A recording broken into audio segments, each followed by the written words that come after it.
Hello, I'm Emiliano Quintana. I'm Conde. I'm Sofia Nuñez. I'm Erick Morales. And I'm Paulina Cardoso. And we'll be discussing about the different lectures that we read. The first one being the 21 best jobs of the future and what jobs will still be around in 20 years. The first one talks about all the jobs that are possible to continue to exist and to be very, very well paid, considering all the automation and technology that we are currently having in the actuality. And the second one talks about what are the characteristics and the requirements of a job to still be useful in the future. Okay, now we're going to, every team member will talk about their opinions and notes about the lectures. In the first lecture, the 21 best jobs of the future, what I liked the most and what I think it was very interesting is what it was that most of the careers they said will be the best jobs in the future are specifically from the fields of medicine or like healthcare and technology. And I think this will be pretty accurate since medicine and technology is constantly changing and it's constantly resolving new issues that we have to address. And from the second lecture, what jobs will still be around in 20 years, I also think they had a little bit of accuracy, like jobs won't be the same than they are right now. And I think this is a constant change that we are going to face, specifically the new generations. Regarding the first lecture, I think that medical and software services are going to have a radical change in technology, in automation, not covering all like robots taking over the job, but I think that as technology grows, it also makes these kinds of jobs new, like unemployment. There will be no unemployment, but there will be a re-employment because people working in those kind of jobs will have to learn new things to help to control the new technology that will be coming around in the future. And I also think that creativeness and jobs that require creativity and emotions cannot be replaced, even though there are some technology that represents creativeness. Because for me, when a human does something creative, it expresses how she or he feels. So in the creative process, you need to have your emotions and express them.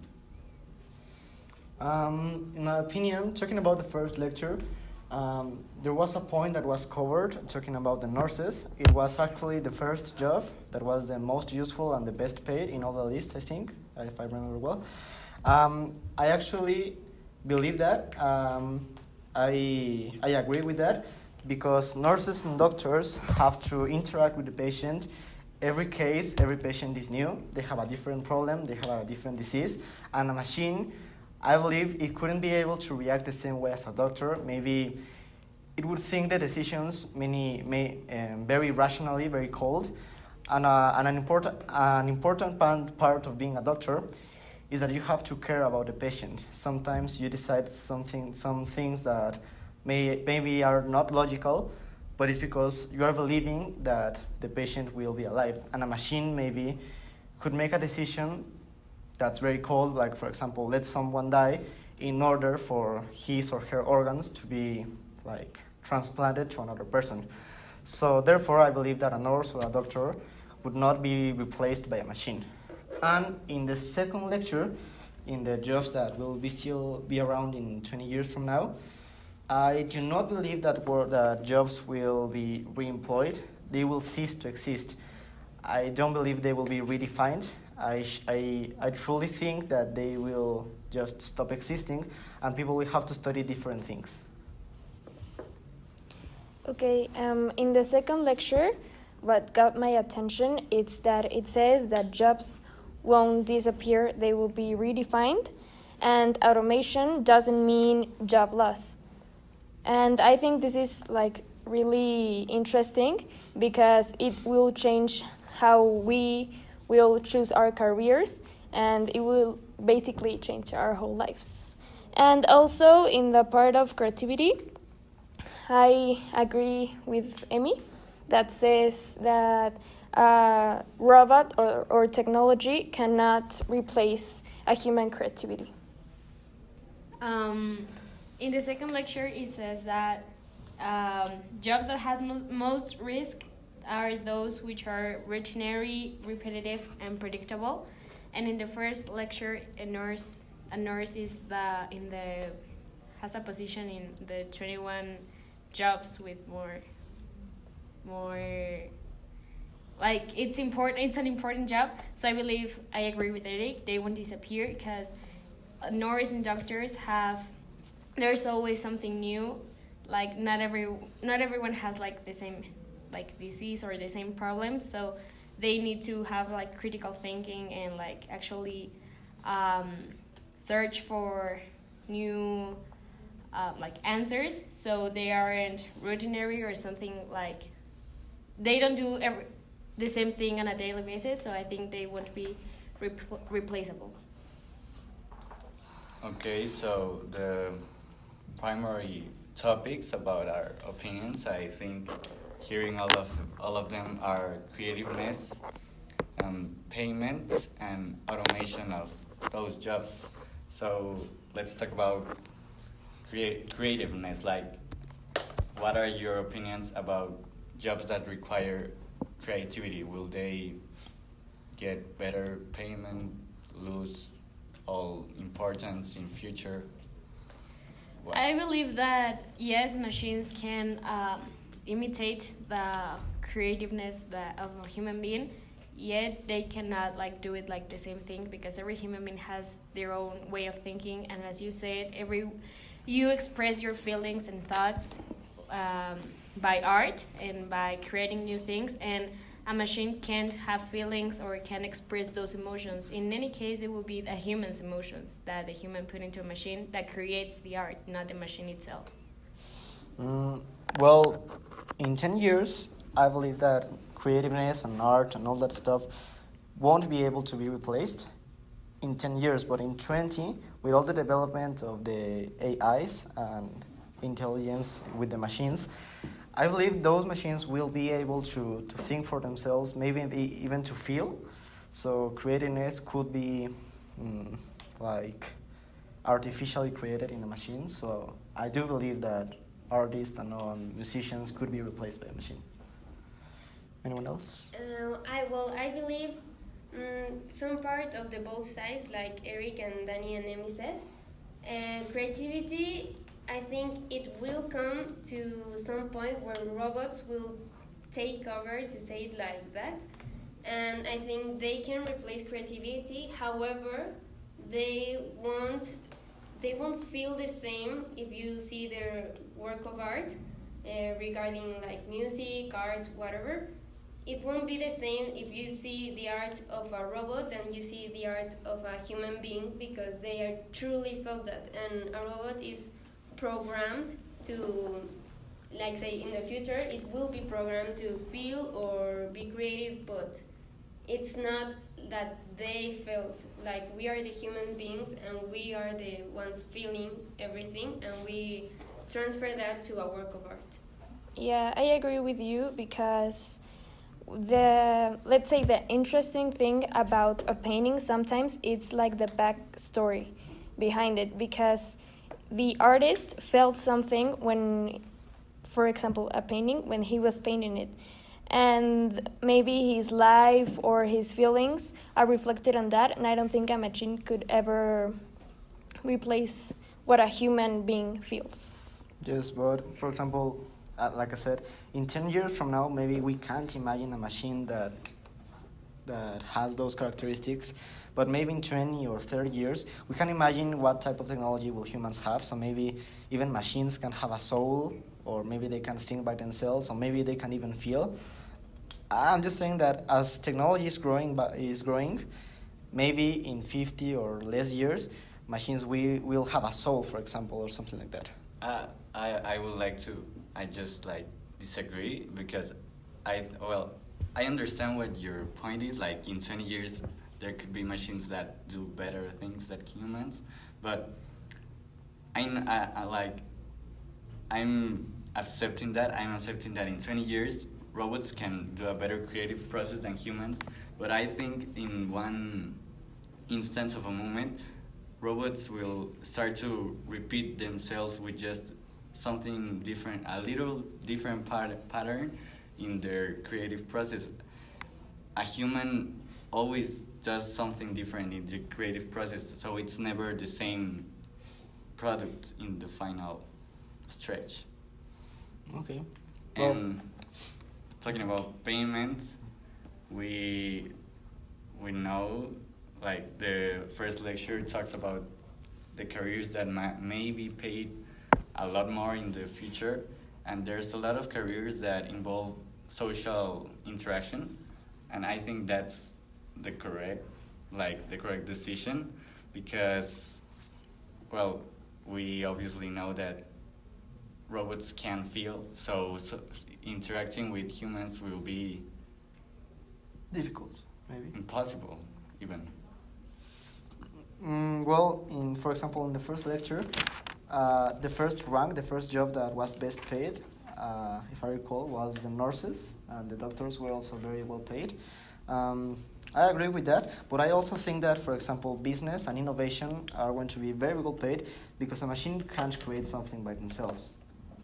That's what we were talking about. You can program a machine to make something, but a machine by itself can't create something by their own.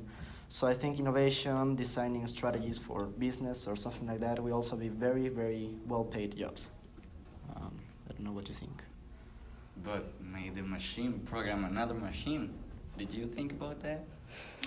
Yes, but someone created the machine. So someone created a machine to create another machine. In that case, the better jobs paid will be the ones who created that robot. That's innovation. I agree with you. Anyone else want to talk about that? I agree with the innovation part, and also I think Danny said it in the introduction. The most well-paid jobs will be the one with human interactions, and the one that you won't predict and aren't routinary, like on a daily basis. Because, for example, if someone has a company and I need advice with my company, but it depends on each company's experience, what you will have to do next.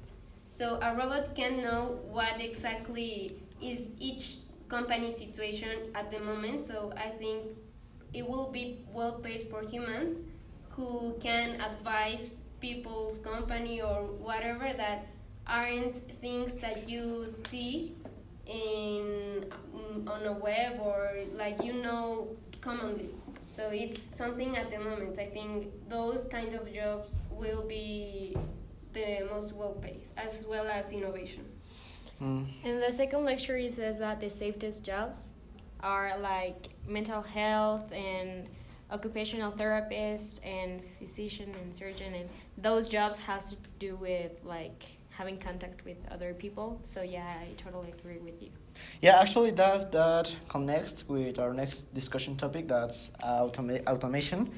And I also believe that any work that has to do with interaction with a human being will not be able to be automatized, I think that's the word, because even if a machine does the works faster and even better, there's a feeling of safety or, I don't know, happiness about talking and seeing another human being. So, for example, if a machine serves you a hot dog or a milk or a coffee, you won't feel the same thing as if a human being prepared that for you. You know, the emotions, all the fields are different. So I don't believe that automation will be that important, that huge. So, well, that's my opinion. Anyone else? I think well, as time goes by, all jobs will be eventually automated, I think, because in one way or another, technology keeps growing, and well, our generation is confronting this whole new like technology area, and every day we use it. So I think in the future, this technology will be equal as well. We'll use technology in every job, and some will have big changes like replacing humans with robots, but others just like I use this new thing in my job, but I need to learn how to use it. So that's my thought in automation. I agree with you because I think there are some things that machines cannot replace. They can help in some things, like you said, like you would use something to help you do your job and make it easier, but not like replace the whole human being experience with another one. Yeah, I think the strong part of automation is the producement. For example, anything that relates to produce something can be automatized or automated. But something that has to do with a human being we're seeing or talking to a human being, I think will not be able to be replaced. And so our conclusion would be, anyone wants to state? Yeah, I believe that every single one of us has to have a conclusion. Okay, well, my conclusion is from the lecture of 21 best jobs of the future, I think I can conclude that the most well-paid jobs will be the ones that require instant thinking, like a robot, like the ones that don't need a robot programmed to predict something that will be obvious. It will require instant thinking and human interaction, such as therapists, etc. And for the what jobs will still be around in 20 years, automation will be a big change for all the jobs, and this will recreate and redesign every type of career that it is actually, but it won't mean that it will be over the career. You will just need to adapt to the new changes that are being made. I think regarding like both lectures,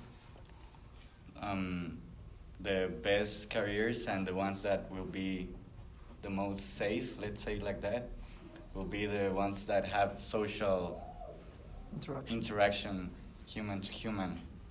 And I think an important thing to say in my conclusion is that creativeness and the emotional part of a human cannot be Irreplaceable? Yeah, replaceable with a machine. And even though in the lecture 2 says that computers are doing the same things as art or music or something like that, I don't think it's the same process, and I don't think it will be a risk to the persons that their career is focused on art. Well, in my opinion, I mostly agree with all the things that both lectures cover, but in other things, like for example, in a part it says that everything that is like repeatable or that is predictable will be replaced. I don't agree with that because there are some things that you prefer that a human does. For example, a waitress or a waiter, they do the same stuff all day. You could argue that they could be replaced by a machine. But sometimes, even if a machine is precise, is more accurate, you prefer that a human does that because you interact with a human being. So I think that part of the humans is like unreplaceable. And I think that technology will take over many things and aspects of our life, but it will be like balance with humans. Well, I agree with you that complex relationships with people cannot be replaced. And I have to add that also I think it will be like super difficult to choose a career in the future, or even for our generations, because it will just be like super changing. Works. Yeah, like it will be super unstable, let's say. And I don't think anyone could ever, with 100% confidence, choose a career that will work in the future. I believe that change is always happening. It will never stop. So it's very important for us to adapt and develop new skills. Like just don't focus in one, sector. Like you need to expand and give you need to have like lots of like talents, like let's say, like you need to be capable of experimenting in different areas in order for you to like have a job, like success, and don't be stopped by this kind of things. Changes. Yeah. Well, that's all. That would be all. And Thank you. Thank you. Thank you.